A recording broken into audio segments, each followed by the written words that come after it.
Tell me a little bit about how the race went for you. Well, we started all the way down in town, which was kind of a long start loop, gradually up the hills to the bottom of the first start feed zone. And so I really was like, okay, I know women are gonna, I've worked so hard to finally get my 24th place call up on the almost second row. But so it was just like a swarm, and I was like sitting in, kind of like waiting, and so it's a really long climb to get to the tip top, and I knew that there's going to be enough room for passing. But so I just pretty much played it like conservative getting up there, and I knew that the heat was going to be a factor today, and cramping, and you know, all the dust, and you know, trying to eat out there is difficult because it's so bumpy. So how did you avoid cramping? What were you doing? I just, starting yesterday, well actually all week, just really focused on hydrating. And my goal, my race plan was to like make sure I drained my bottle every time I climbed up to the top.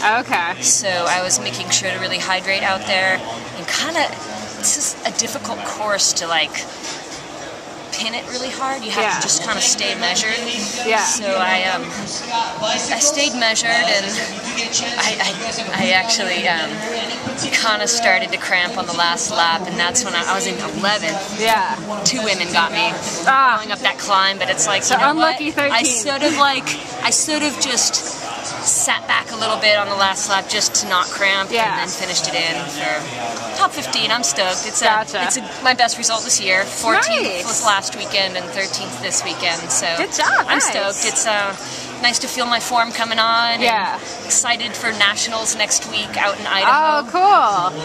So now how does racing this compare to cross? It's so much longer, and you really have to make sure you save enough for the end, because at this level, it's really, you know, it's about an hour and a half, the race, so it is full out, the whole hour and a half, and that's like 2 cross races in a row, pretty much, so you have to train for it, and fuel for it, and just really be motivated mentally for it. So do you think doing this makes cross easier? Seems so short. When I get to a cross race, I'm like, woo, ready, like, we're done. Sweet. Fantastic. Awesome. So what are your goals for the rest of the summer for this? Well, I'm really looking for a strong finish at Nationals next week. And then we're going back to Europe for World Cup finals in France. And I'd like to try and finish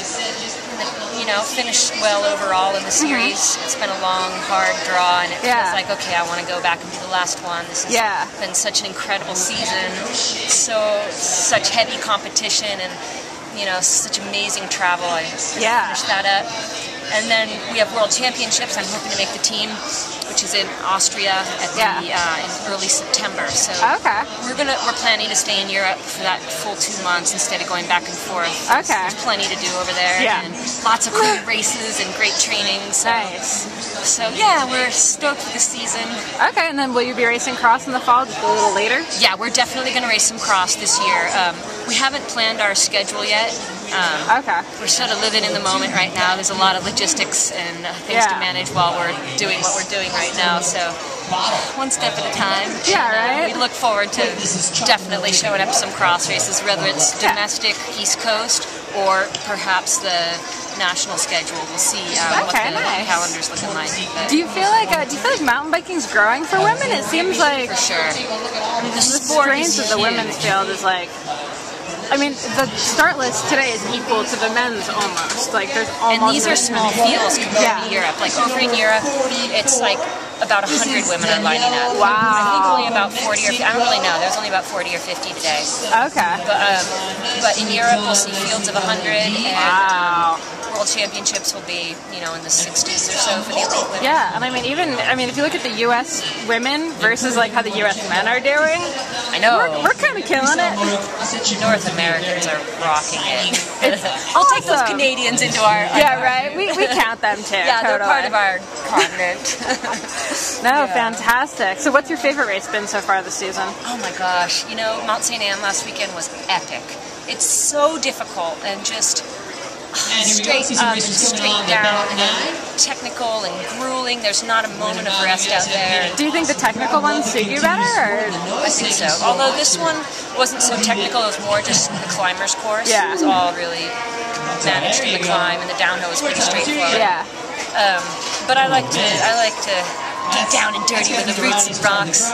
Right. Le Bresse, France put on an awesome World Cup. That was similar to this one in that it was one long climb and one long descent.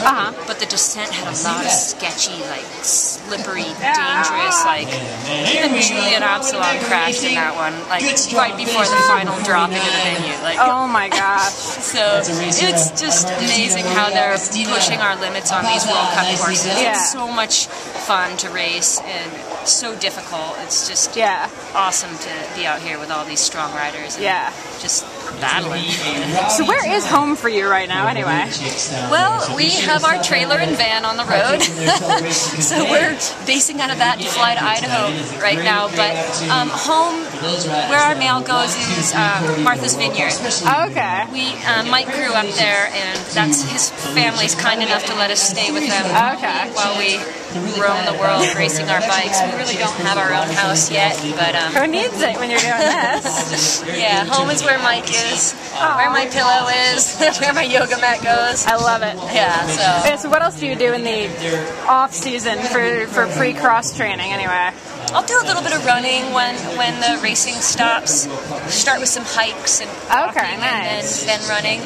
I'll just get used to working with my cross bike again, on and off. And it's nice to switch it up and get the skinny tires on there and the drop bars. And oh, my 7 cycle's so sweet. My bikes are so beautiful and so light compared to the mountain bike that it's amazing to get on a cross bike after riding a big fat tired 29er. I know, I did it the other day. I was like, oh my gosh, this goes fast! I know, those skinny tires. Skinny Kenda tires, love them. Awesome. Very nice point. Trying. Awesome. Thank you so